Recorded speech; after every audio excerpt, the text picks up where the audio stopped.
Welcome to my channel science class of শ্রেয়। তো today আজকে আমি ক্লাস করতে চলেছি আওয়ার বডি পার্ট 1, অর্থাৎ আমাদের শরীরকে নিয়ে, যার পর্ব হলো প্রথম পর্ব।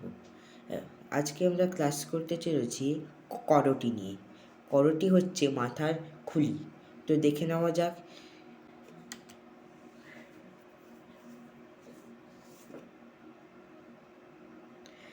Our body part 1, করোটি 1। করোটির ছবিটিও দিয়ে দিয়েছি। তো এবারে করোটির সংজ্ঞা দেখে নেওয়া যাক। বলছে মানুষের মাথার কঙ্কালকে করোটি বলা হয়। মাথার কঙ্কাল মানে ওই যেটা ছবিতে দেওয়া আছে, ওটাই মাথার কঙ্কাল, যা মস্তিষ্ককে সুরক্ষিত রাখে এবং মুখমণ্ডলের কাঠামো তৈরি করে। বোঝা গেছে এতটা নিশ্চয়ই?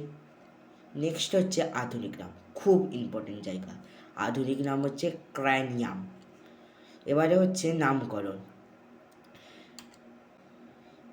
মাথার করোটির ইংরেজি নাম স্কাল এবং বৈজ্ঞানিক নাম ক্র্যানিয়াম। এর নামকরণের পিছনে রয়েছে ভাষাতাত্ত্বিক ও ঐতিহাসিক কারণ। শুধুমাত্র হাড় নয়, পুরো কাঠামোটির নামকরণের কারণগুলি হল আকৃতি ও পাত্রের সঙ্গে তুলনা। প্রথম পয়েন্ট, ইংরেজি স্কাল শব্দ এসেছে ওল্ড নর্স শব্দ স্কোল বা স্কেল থেকে, যার অর্থ বাটি বা পেয়ালা। নেক্সট পয়েন্ট কি বলছে? সুরক্ষা কবচ। করোটির সাধারণত 14টি চ্যাপ্টা হাড় দ্বারা গঠিত মজবুত গহ্বর। যেহেতু এটি বাইরের আঘাত থেকে মাথার অঙ্গগুলিকে রক্ষা করে, তাই এটি এমন নামে অভিহিত করা হয়েছে। নেক্সট পয়েন্ট, সংস্কৃত শব্দ। সংস্কৃত শব্দ করোট থেকে আমাদের এই বাংলা শব্দ করোটি এসেছে। তো এখান থেকে আমরা কি জানলাম? যে সংজ্ঞা হলো মাথার কঙ্কালকেই করোটি বলে, যা মস্তিষ্ক এবং মুখমণ্ডলের কাঠামো তৈরি করে। এবং তার জানলাম আধুনিক নাম কি? ক্র্যানিয়াম। তার নামকরণ জানলাম এবং তার কারণগুলিও জানলাম। এবার দেখা যাক নেক্সট স্লাইডে কী রয়েছে। এখানে দেওয়া রয়েছে হাড়ের সংখ্যা, অর্থাৎ করোটির কতগুলি হাড় রয়েছে। সাধারণত এর হাড় 14টি। সেগুলি হলো, দেখা যাক কীগুলি। 1. ফ্রন্টাল বোন। 2. প্যারাডিয়াল বোন। 3. টেম্পোরাল বোন। 4. ম্যাক্সিলা। 5. প্যালেটিয়ান বোন। 6. ম্যান্ডিবল বোন। 7. নজেল বোন। 8. Inferior nozzle concha. 9. ল্যাক্রিমাল বোন। 10. ভোমার। 11. জাইগোমাটিক বোন। 12. এটিমোডাইল বোন। 13. স্পেনয়েড বোন। 14 হচ্ছে অক্সিপিটাল বোন। টোটাল 14টি হাড় আছে। এবার নেক্সট স্লাইড। তবে আজকে আমরা ক্লাস করব প্রথম হাড়, অর্থাৎ ফ্রন্টাল বোন। ছবিতে যেটা হলুদ রঙের রয়েছে সেটাই ফ্রন্টাল বোন। প্রথমে দেখা যাক সংজ্ঞা কী রয়েছে। চোখের ঠিক উপরে, নাকের ঠিক উপরে এবং আমাদের কপাল, করোটির এই 3টি জায়গাকে বেষ্টন করে যে হাড় রয়েছে তাই ফ্রন্টাল বোন। অর্থাৎ আমাদের চোখের ঠিক উপরের অংশটি, নাকের ঠিক উপরের এবং পুরো কপালটাকে মিলিয়ে রয়েছে ফ্রন্টাল বোন বা কপাল হাড়। নেক্সট রয়েছে নামকরণ। উৎস, ফ্রন্টাল বোন মূলত ল্যাটিন শব্দ ফ্রন্স থেকে এসেছে, যার অর্থ কপাল বা সামনের অংশ। ল্যাটিন ভাষায় একে ওয়েস ফ্রন্টিস বলা হয়। ইংরেজিতে ফ্রন্টাল বোন নামে পরিচিত।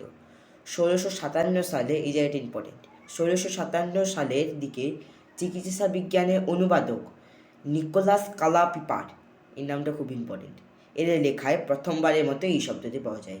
তাহলে কোথা থেকে এই শব্দটি প্রথম পাওয়া যায়?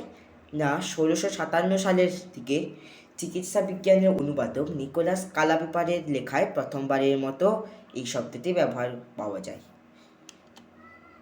এরপরে রয়েছে নামকরণের কারণ। নামকরণ হলে তার কারণ তো নিশ্চয়ই থাকবে। তো কী কারণ দেখা যাক। এখানে রয়েছে অবস্থান। এটি মাথায় খুলিয়ে ঠিক সামনের অংশে অবস্থিত এবং কপালের প্রধান কাঠামো তৈরি করে। যদি এই অংশে কপালের হাড় আমরা বলেছি, এটা যদি না থাকতো তাহলে আমাদের কপাল গঠন হতো না। এবারে আকার, এটি মাথার খুলির একটি বড় ও চ্যাপ্টা হাড়। এবারে অন্যান্য কারণ আছে। এছাড়াও শারীরবিদ্যা যখন মানবদেহের বিভিন্ন অংশ চিহ্নিত করতে তখন তাদের অবস্থানের ভিত্তিতে নামকরণ করে। যেহেতু এটি সর্বাগ্রে অবস্থিত তাই একে ফ্রন্টাল বোন নামকরণ করা হয়েছে। ফ্রন্ট মানে আমরা এমনিতেই জানি সামনে। এবার নেক্সট স্লাইড দেখা যাক। নেক্সট স্লাইডে রয়েছে শ্রেণীবিভাগ।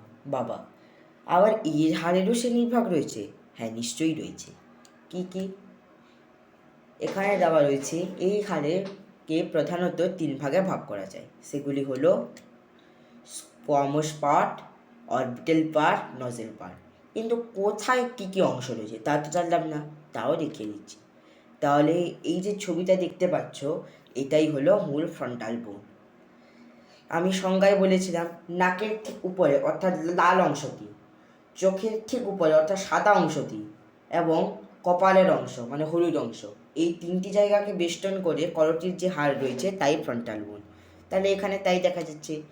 এবারে যেটা কপালের অংশ সেটা হচ্ছে স্কোয়ামাস পার্ট, যেটা চোখের ঠিক উপরের অংশ তা হচ্ছে অরবিটাল পার্ট, আর নজেল পার্ট হচ্ছে নাকের ঠিক উপরের অংশ।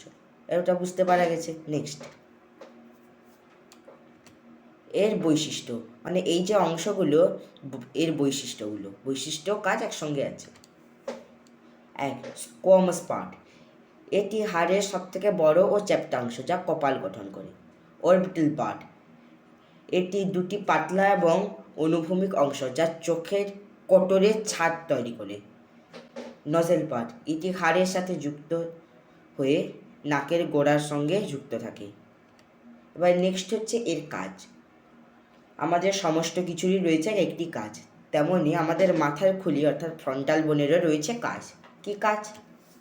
মানুষের মাথার খুলির সামনে অবস্থিত ফ্রন্টাল বোন বা কপাল অস্থি অত্যন্ত গুরুত্বপূর্ণ ভূমিকা পালন করে। সেগুলি কি কি? সেগুলি হলো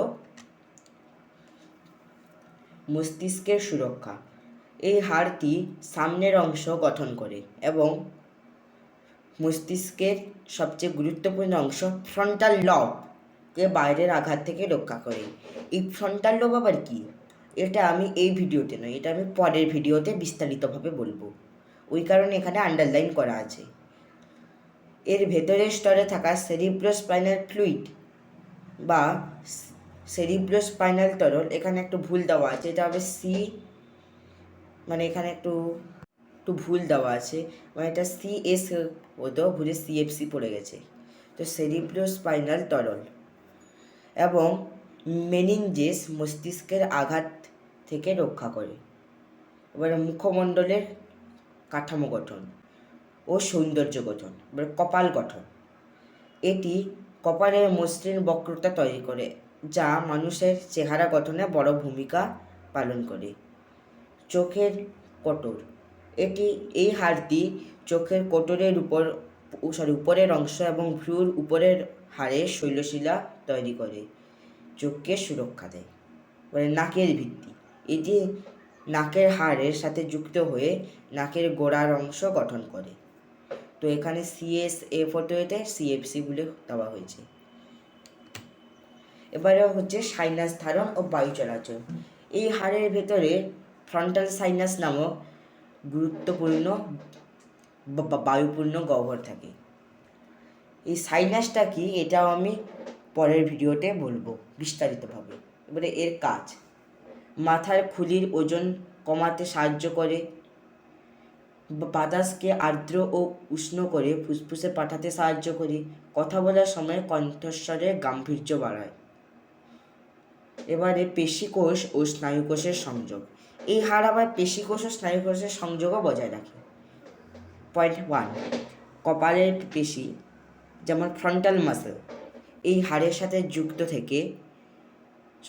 থাকে যা আমাদের ভ্রু নাড়াতে এবং মুখের বিভিন্ন অভিব্যক্তি প্রকাশ করতে সাহায্য করে। এর ক্ষুদ্র ছিদ্র দিয়ে গুরুত্বপূর্ণ রক্তনালীর এবং স্নায়ু কপাল ও মাথার তালুতে প্রবাহিত হয়। এবার রক্তকণিকা উৎপাদন, আবার রক্তকণিকা উৎপাদন করে। এটা মানে বর্তমানে ভালোভাবে জানা যায়নি, তবুও কিছু গবেষণায় দেখা গেছে যে ফ্রন্টাল বোনের কেন্দ্রীয় অংশে থাকা স্পঞ্জি টিস্যুতে স্টেম সেল থাকে।